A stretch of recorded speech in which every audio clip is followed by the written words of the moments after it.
Good morning, friends. This is Rick, and you're seated at the table. Now, some of you will see this, and it'll bring back memories of many, many, many hours of play in your favorite fantasy role-playing game system, Dungeons & Dragons, or perhaps in another adjacent system. This, of course, is the Dungeoneer Survival Guide by Douglas Niles. This was created in, what year was this? The 80s? I know I paid $15 for it brand new. It was first edition when it came off the shelf. 1986, the year after I graduated high school. So this is basically a guide to everything you need to know about dungeoneering and things. For beginners, and advanced players, and DMs, this book opens up a brand new vista in the realms of the Underdark, that little known region of dungeons and caverns far beneath the sunlit world of everyday existence. The worlds of subterranean adventure await, and you'll find all kinds of nifty secondary crunchy rules to add to your play, giving yourself, ever wanted to know what it takes to rope a group together, making permanent impromptu bridges, expanded rules for falling, fatigue and exhaustion, excavation, movement effects of darkness, movement on slippery horizontal surfaces, additional rules for climbing surfaces with encumbrance, climbing success rates for non-thieves, climbing tools, rappelling, jumping for non-acrobats, using rope.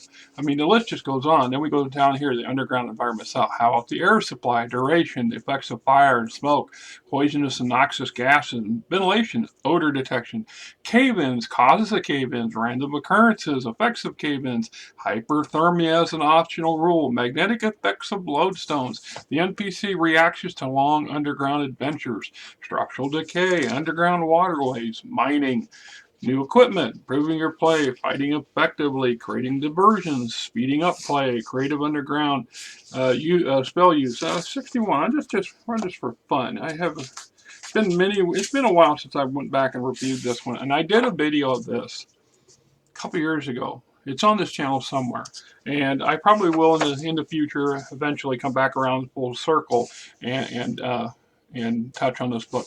Out of many of the source books that I have from Second Edition, and I believe that's what this is. This is Second Edition, and it translates real well into any existing edition, as well as across genres. Because I've tapped this for MERP campaigns, some Star Wars campaigns. If I'm looking for specific detailed information for some ideas for a rules call, or for a scenario that would involve some underground situation, that's where this book comes in real well. And it's handled age well. It is come with us. 40 odd years of gaming. This book is still as relevant now as it was then. So if you ever get a chance to find a copy of this, by all means you should grab it. I mean, you're likely to find one that won't cost you your arm, but it is what it is. So it talks about speeding up the play, the pace at which the gaming session proceeds. Waste of time, on the other hand, is a bane to all campaigns, regardless of the pace of adventure. Scrabbling among players, failures to cooperate, incessant arguing with the DM are common causes of wasted time. So also is failure to decide upon a course of action. In addition to standard method, blah, blah, blah. It gives you some ideas and some stuff, right? So, I mean, that's just one small section in a very, very robust book, well thought out, and kudos to Mr. Niles. Douglas did an awesome crack job. But that's not what this video is about. This is a reveal or an unboxing video. Yes, I know, it's another one of them, right? So this fella, Douglas Niles, was convinced by his peers and others to create an updated version of this for the modern gaming genre. And I suspect it's not specifically for Dungeons and Dragons. Don't quote me on that. Cord will serve since I didn't bring him in sharp. And I have this. So this has been sitting on my shelf for 2 or 3 weeks now. Once again, this is a Kickstarter thing, and I'm not a big fan of Kickstarters, and I've said that numerous times before, in part because, look, I'm not a wealthy. I'm not a wealthy person. I don't have deep pockets. So anytime I invest 50 or 60 bucks in something, it better be well worth it. I mean, I'm just being truthful. I mean, there are weeks where we keep our head above water. We pay our bills get met. We're not behind in anything, but there's nothing left. There's no surplus. You know, I do some other videos on my Facebook and stuff. Recently, we've been dealing with a horde of cats from across the street since the old lady who used to take care of them went to the hospital, and she's not likely to come back. I'm putting together a video on that stuff for a different channel I have, but it's running me 40 bucks a week average to feed these things. And because we're feeding them, they're used to wet food as well as dry food, and they were starving when they showed up at our doorstep. And once they realized the wife would take pity on them, and I took pity on them, then it was a snowball. And we've had upwards of 12 or 13 of them at one time in the yard. We've taken 4 to the ARL that we've had because there were issues of sickness between kittens and older adults. They allowed us to pick them up and put them in a carrier, and which was unusual. So that told me they were definitely in a bad way. So we took them to the ARL, which they have programs to help them, and we're looking at a trap, neuter, release program for some of these other ones, which the burden is on me to do most of the grunt work, and so I'm still trying to figure out exactly how to go about doing this once again. So anytime I invest in stuff is important. So this Kickstarter program actually started last year, and it took better part of this past year before the product was finally delivered to my door. And I was actually at a loss for a while. I just thought they took my money and that was that. And I was never going to see the dime. And I was kind of distraught a little bit, and I wrote it off. And then I started getting emails saying that they had tied up. The printing process was done in China, so the pandemic, the slowdown in shipping, everything caused a lot of problems. They finally arrived, and then they got them to this reusing site, and after about a week, and that was about a week and 2-3 weeks ago, and then this showed up a couple days after that, and it's been sitting on my shelf for the last 2 weeks, yet to be opened. So I haven't actually seen the book myself firsthand, but I have some fairly decent expectations, which is probably a foolhardy thing on my part.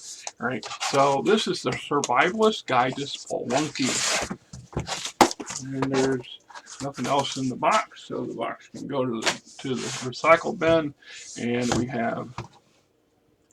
This tome contains the collected wisdom of legendary dwarven dweller Dungeoneer Dumple. Dungeoneer takes you through the crystalline caverns, fungal jungles, and maze-like passages of his home, beneath the surface, even skirting the upper regions of hell itself. And that's hell with a single L. Survival in the underworld is no mean feat, but this massive tome contains all you need to exist and endure, nay, prosper in and profit from the lightless balance of the realms below, or the lightless realms below. Dungeoneer's sage advice, carefully balanced by seasoned traveler and guide Ben Starling, provides all the tools you require to enhance your experience while exploring the fabled caverns and tunnels below the surface.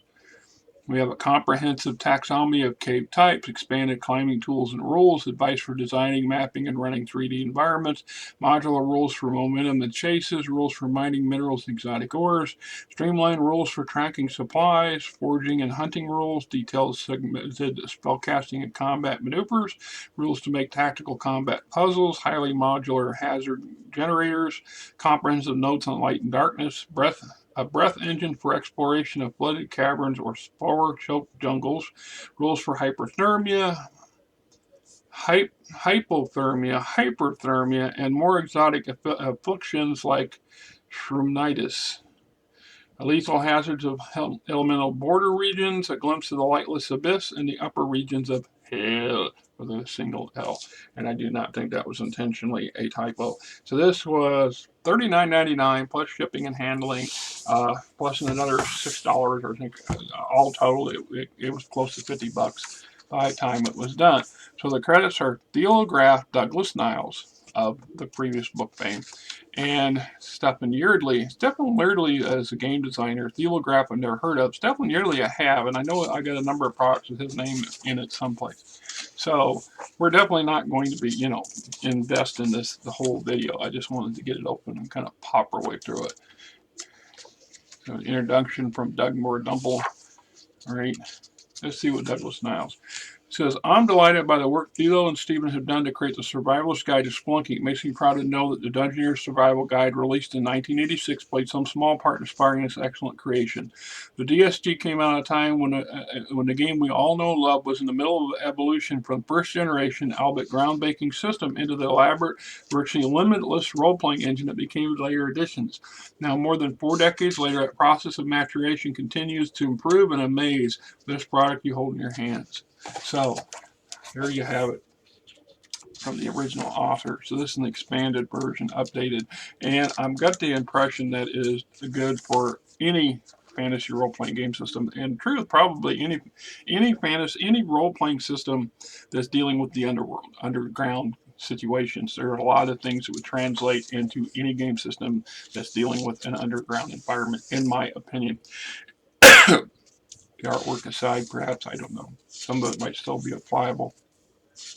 Spelunking for beginners, the environment, passive perception, what can you see, falling, movement and distances. There's a nice comprehensive chart for falling right there on that previous page. Distance cover when falling at various terminal velocities. If you ever wanted to know how fast you fall when you fall, this is where you get it. Food and water, suffocating, units of stock, light and vision, water, true sight, dark vision, blind sight. Chapter 3, types and anatomy of caves and climbing. Ooh, there's a magic bridge. All right. Leave it up to the drow to figure out a way to cross that chasm. And types and anatomy of caves. Subterranea, active caves, living caves, dead caves, erosional caves, stalagmites, stalagmites, columns, spongework and anagolag caves, sea caves, lava tubes, corrosional and erosional caves, ice caves, fracture. Yeah, they pretty much covered every freaking cave system they could think of. Underworld as a whole, hollow earth theory, Swiss cheese theory. I tend to believe in the Swiss cheese theory. I don't buy into this hollow world theory for our modern world, our world today, but I truly believe our world is a Swiss cheese of caverns and tunnels and other, some accessible, some not, some manufactured, some not. But that's just my personal opinion. Or more rewarding climbing, the Elemental Climbers Kit, Elemental Climbers Kit Earth, Fungal Spore Climbers Kit. This Climbers Kit contains pouches of brightly fluorescent sticky spores adhere to the rock, earth, and similar surfaces, leaving a clearly visible trail of ghostly illumination behind the climber. This allows for easy and safe use of the planned route action by those left behind, as it openly illuminates the path up to a distance of 500 feet. Yes. Neat. Interesting. Chapter 4 for mining operations. All right. Overview of excavated spaces for operating in old mines. See, I've always had kind of a bit of a fascination for this topic of stuff. That's one of the reasons, like in Middle-earth, MERP, I love Moria and somewhat the Grey Mountains source book, because there's huge amounts of underground related stuff dealing with the mines and excavations and dwarven fortresses, etc., etc. I fell in love with Forgotten Realms Dark Elf drow campaigns and material source books and stuff, because once again, it's so exotic and different. Ironically, I am absolutely terrified of heights. I get more than 6 feet in the air and I become weak-kneed and very self-conscious about falling down. But really tight quarters, as long as I got room to breathe and I can move a little bit, confined spaces do not faze me. Nothing at all. And like I said, and I've said this in a few videos too, if you've never been in an underground cavern, artificial or not, and had the lights go out, you truly do not understand the concept of utter darkness. So dependent we are on that sight than that experience. My wife and I, back when we got married, we traveled to around the southern Midwest, and we ended up at the Mark Hamill Caves, Mark Twain Caves down in Hannibal, Missouri, and we went down on a tour, and they went down, and there's something to be said about having 4 busloads of elementary school kids and a handful of adults along that tour, and our guide turned the lights off just to show us what darkness really was, and you could literally smack your face with your hand without realizing anything, because there's just no absolutely sense of helplessness when it comes to being blind. It's just unreal. So it's just the experience alone. Now, chapter 5 is momentum. What do we got in here? Touch of old school segmented spell casting and momentum. Some nice artwork, don't you think? Chases and momentum. What could go wrong? Consult table 5-2 for sample obstacles that are useful in these challenges. A shell-like scree that slides underfoot. Crossing an icy stream acts like a ray of frost, but at least the bed is flat. A 30-foot wide lava flow with 5 at the surface, 6-inch stepping stones. Metallic veins in the wall act like lightning bolt if near within 5 feet. Huh. That makes me, that's one little thing. Can you imagine being in a confined tunnel and there's some kind of electric conductive metallic substance that's embedded in the walls from a natural mineral formation, just as an example, and somebody fires off a lightning bolt? Hello? It just gives me a kind of a moment of what could possibly happen. Chapter 6, Streamline Hex Crawling and Mapping of the 3D World. Always nice to be able to streamline your hex crawls. Mapping the 3D world. Getting lost in the underworld. Becoming lost. Regaining your bearings. Breadcrumbing. Chapter 7, Streamlined Survival Rules. Water, food.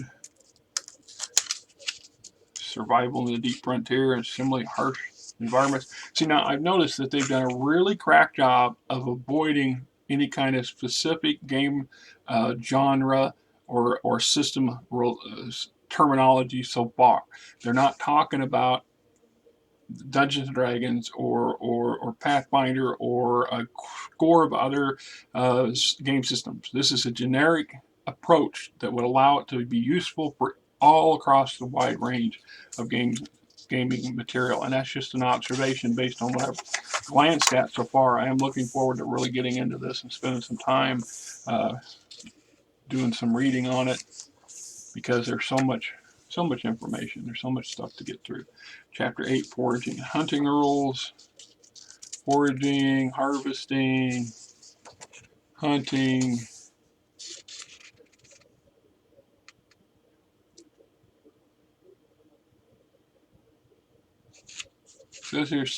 Hunting for easy prey can be resolved with the foraging rules presented earlier. Similarly, for a game to be on the straightforward side of things, it's perfectly valid strategy to resolve hunting a dangerous being with the foraging rules and then transition to a regular encounter. However, in contrast to stationary plants and rare alchemical ingredients, hunting involves trailing a creature that may well be able to devise countermeasures.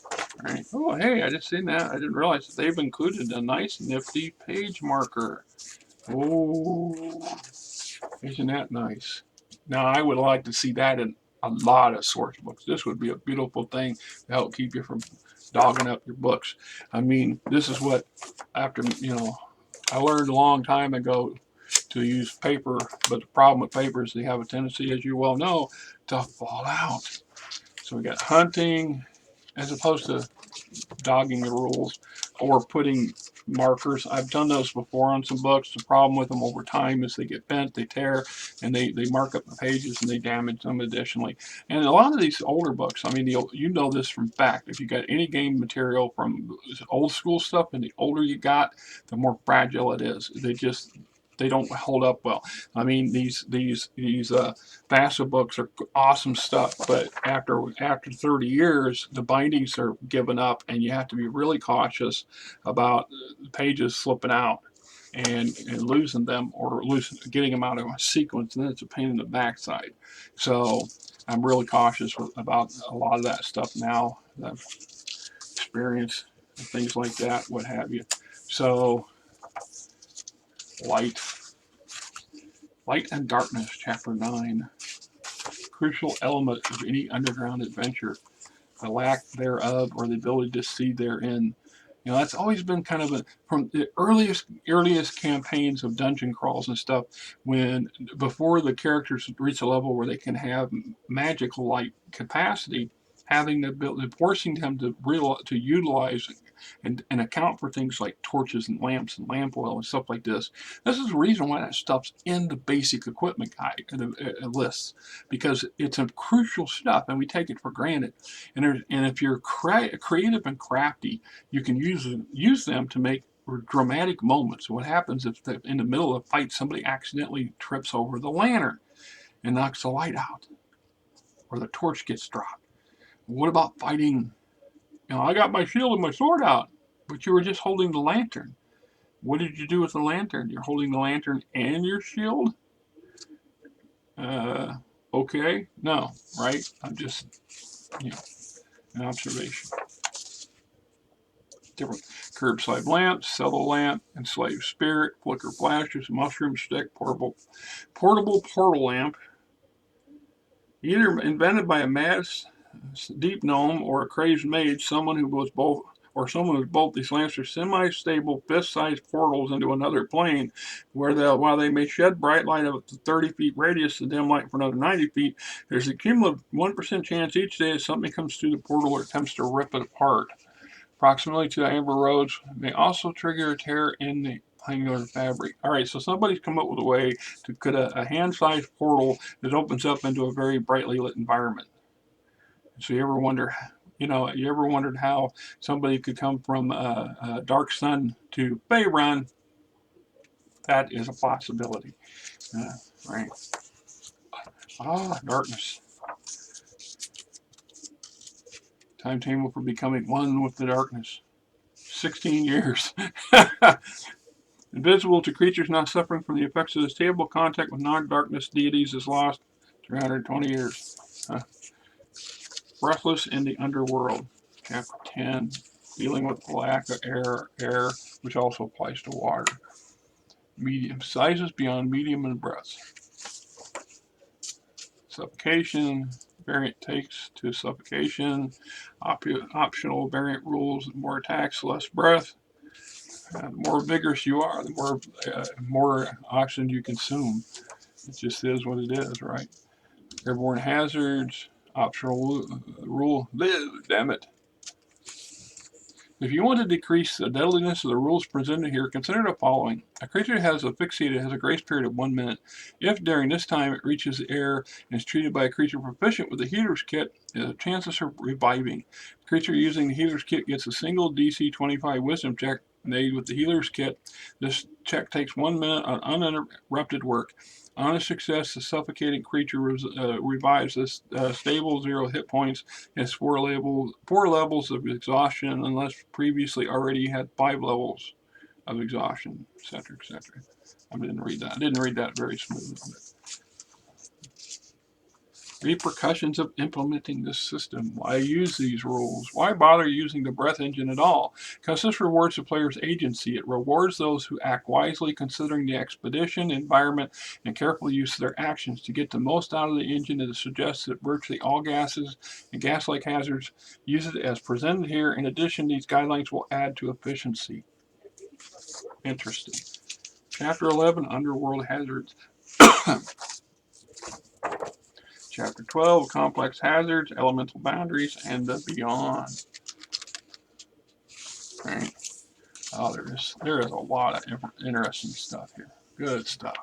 Chapter 13, the Underworld Campsite Table. Tables. Love or hate them. Underworld campsite location tables. A cramped cave that offers enough space for 1d4 plus 1 medium-sized creatures. It also features a planar instability, opens a gate to a different plane for 5 minutes at the same moment every day. Okay, maybe I'm reading. So you roll once and then maybe roll twice. So you got a site, location, and possible features for the location if you really want to get there. Space overgrown with mildly acidic rhizomes, imposing a -3 resting penalty modifier unless the character is resistant or immune to acid damage. A single colossal mushroom stands tall and proud in the middle of the space. It may have special powers beyond smelling of their home to anyone who takes a deep breath beneath it. Okay. A barren area raised by fire. Asleep may be upset. A calming drone comes from a nest of blind hornets. That's just what I wanted to be in a small cave with a bunch of blind hornets. Rat burrows, along with their detritus, litter this place. Resting here might be risk exposure to disease and chance of attack. A chipped dragon's teeth move randomly in and out of this black vein cave's floor. There's a 75% chance to impose a -2 resting penalty for modifier. Yeah, we're not staying here.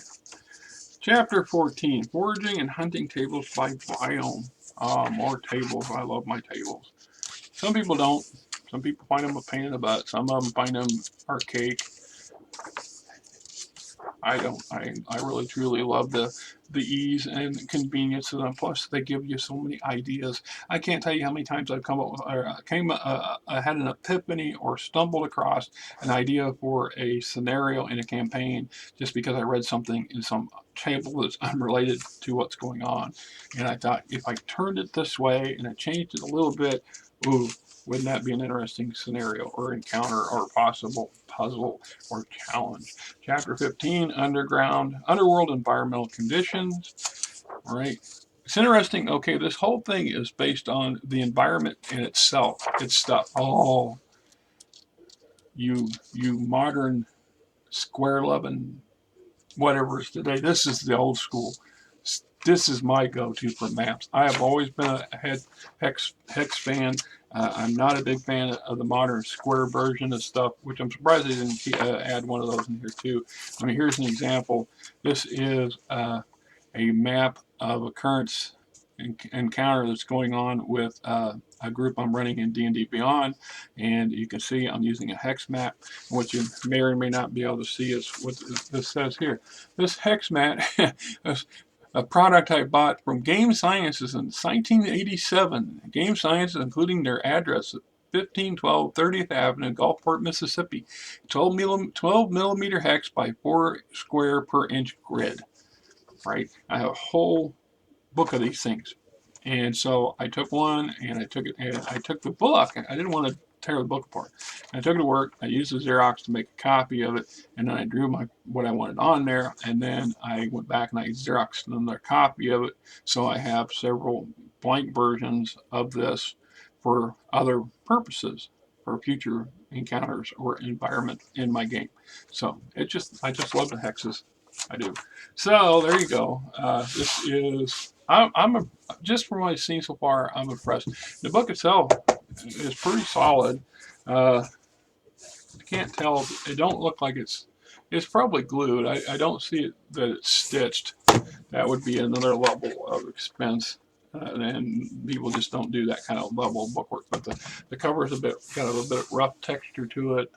I think this thing would age well, and I look forward to having many hours of going through this and getting more up to date on basic things of this nature. But like I said, this is now I would say this is the latest version to replace that, and better in many aspects, because it is lacking that part. It is just a guide of rule sets and suggestions and ideas that can be used in any game system, which makes it so much more playable and so much more useful. So if I brought this to a table, and regardless of what game system I'm running, and we're using an underground environment or an enclosed environment, I could tap these things, and as long as and from what I could see, most of these rules are pretty generic, so they should be able to fold into most game systems fairly easily. And if they don't, the concepts behind those rules would, in my opinion. So by all means, tell me what you think. And great book. I don't know if you, like I said, this. I don't know how this will be sold after the fact. I'm sure they made more than just the Kickstarter versions. This is AAW Games. AAW Games Adventures Week.com of Avatar, and their associate logos are trademarks at AAW Games LLC. Printed in China, blah, blah, blah. Unfortunately. Sadly to say, that's probably one of the only defects I have. I got nothing personal against China. I like the Chinese, but it's in this world today, it would have been better if it would have been done in-house. But hey, till next time, this is Rick, and your seat at the table.